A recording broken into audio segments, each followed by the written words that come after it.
Hi, good morning everyone. Welcome to McBoss Capital live stream. My name is Michael Chu. Today is Tuesday, November 18th, 2025 at 9:02 a.m. Mountain Time. We have another sell-off in the market today. Nasdaq down 1.7%, Dow down 1.1, S&P down 1.1. Volume is higher on NYSE, so we will have probably another distribution day. Looking at stocks on the move, we have a little bit of stocks on the move, but not much. Um, let's look at the index quickly here. We see we have this looks really ugly because we found support the first time here at the red line 50-day moving average. Then we found again second time, but this time the difference is that the follow through didn't happen, and now we have make new low this morning. So now it's clearly in a downtrend. Obviously, the next support line is this low here. If we break that, we're probably gonna go a lot lower, 589.05. And looking at intraday, you can see we went down and we tried to find support here, but we couldn't, and then we make new low. So again, not much support, not much of a bounce. Worry, lots of weakness right now. Here's SPY, very similar behavior on the intraday chart. On the daily, pretty much the same story. We tried to bounce off the 50-day, but no follow through, and the 10-day slope is now pretty steep, about 45-degree angle, and this obviously is starting to accelerate downward as well. So yeah, this one still have a support level here. So it's still, yeah, there's still a little bit more support room there. The low is 652, right now it's 656. Look at Dow, this one also came all the way back down after making a new high. Now we have made a new low this morning. This one looked a little bit even weaker because it gapped down this morning. So we have this gap here, and again, not much of a bounce here. And we just continue to make new low. Then we have Russell. Russell looks slightly better in terms of the intraday chart. It's not, at least not yet. It hasn't break to new low, but on the intraday chart. But on the daily chart, we have come down pretty far now, and we also undercut this low recently. So really, there's really not much support level until the 200-day. So something to be mindful of. That's the problem. Once we cut the 50-day, the next line, the next big support line is the 200-day. Whether we'll come that far down, like I don't know, but that's something to be could be a possible risk. Look at IBD 50 ETF here, and we broke that average line. Um, and again, we had this bounce here. Obviously, it didn't work. And then recently we found the bounce 2 days ago on Friday again, but again it didn't follow through. And this 10-day slope line is pretty steep, and again it looks like it might want to come down to 200 days. Yeah.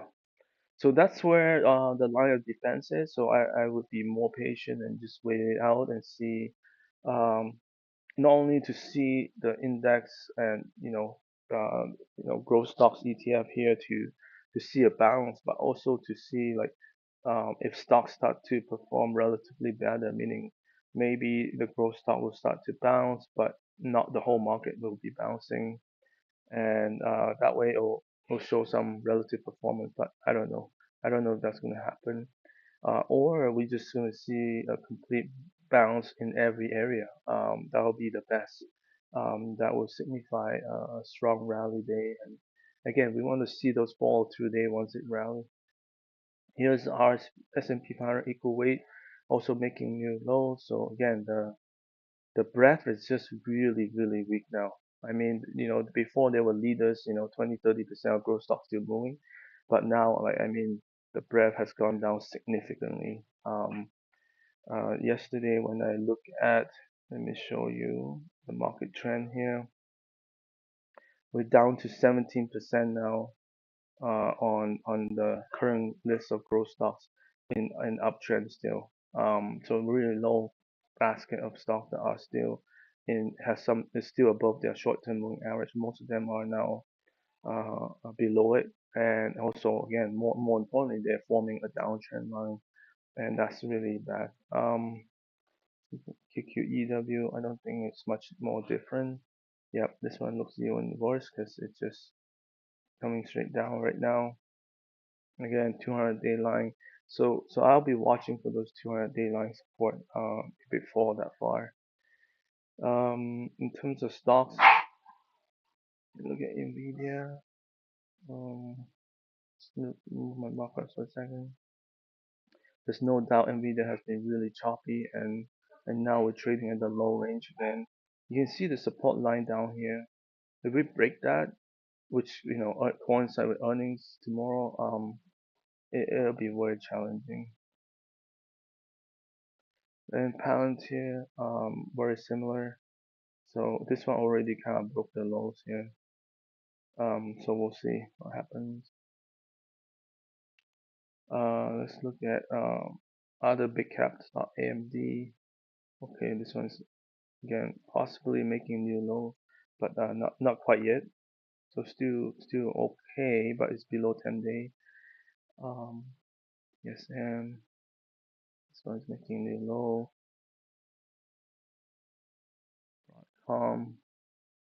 This one is near new low. So it's not.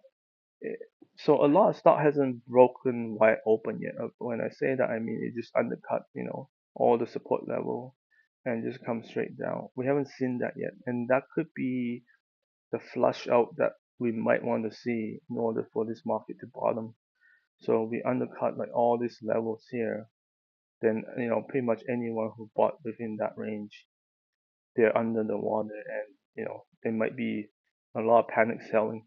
So again, we don't know if that's going to happen, um, but that's what we want to see, I think, for this market to bottom. Today, Cloudflare has some bad news about their services and outages, so it's coming down here. Um, yeah, there's really not much stocks moving today. I like MRK, Merck, like some defensive area, still doing okay. So this is Merck, CAH, um, Cardinal Health still holding tight. Lilly, yeah, this one's still holding tight. And so some in the big cap health stocks. Legion, Take Two, XP, Iron. Like most of these are not really doing well, like Iron, MYRG, TPC, Dave, GL. So none of this really on my list here, those ones. Looking at gold today, let's see what it is. So it is bouncing slightly, but it kind of came down already.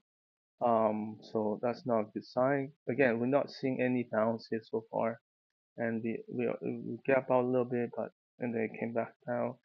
It might find support here. I'm not sure, but it's not so far. It hasn't been convincing. So, but some stock did move today. Let me bring back to the move list here.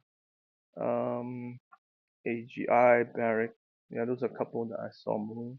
Let's take a quick look here. Here's AGI trying to come out this morning, but like just like the gold price has pulled back. Then we have Barrick here.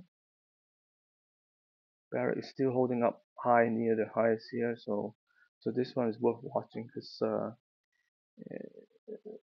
right now everything's going down, but this one's kind of resisting that and also like near new high, so it's kind of very interesting stuff. Other than that, I really don't find too much stocks on the uptrend movement this morning on high volume. And we have Google. Let's take a look at Google from yesterday. Um, with the new investment from Buffett, it kind of closed at the bottom today. It just kind of followed the market and came back down, and we are now at the 10-day here. The other stock that I'm watching closely is Microsoft. Okay, it looks like it broke down today to new low, so that didn't help because it was trading really tight, but it looked like it broke it today, and and this is the problem, right? Like more stocks are breaking to the downside, rather than upside now. So even with this tightness, it can either go that way or go this way, and it has gone down. So not a good environment for trading right now. Market is very weak. And we haven't seen the flush yet, right? We want to see this flush of panic selling. Volatility is going up, but it's not like a huge bar, right? We want to see those huge bar that flush out a lot of panic investors, and then maybe we could see a short-term bottom, but we haven't really seen that yet. This is more of a gradual selling still. So that's something that I'm waiting for. And offers again, growth stocks have to show some resistance level. So that's another thing, right? Like, you know, stocks are going down, but at some point they're gonna bounce. And the first bounce is probably not the one you want to buy in. And if you do buy it, should be a much smaller position just to test it out. Then it's gonna try to test that low again. It's gonna come back and test that low again. And if it held that low, then again then they'll go down further. That's the definition of downtrends: lower lows, right, and lower highs. And but if it does succeed and test it and bounce, to new high, now it's making a higher high, then now it gives you a better chance, right? Because now it proves that it already tested a low and also make a new higher high, and that's usually when you have a better chance of probability that it might start to bounce from there. Thank you all for watching. Have a good day. Bye now.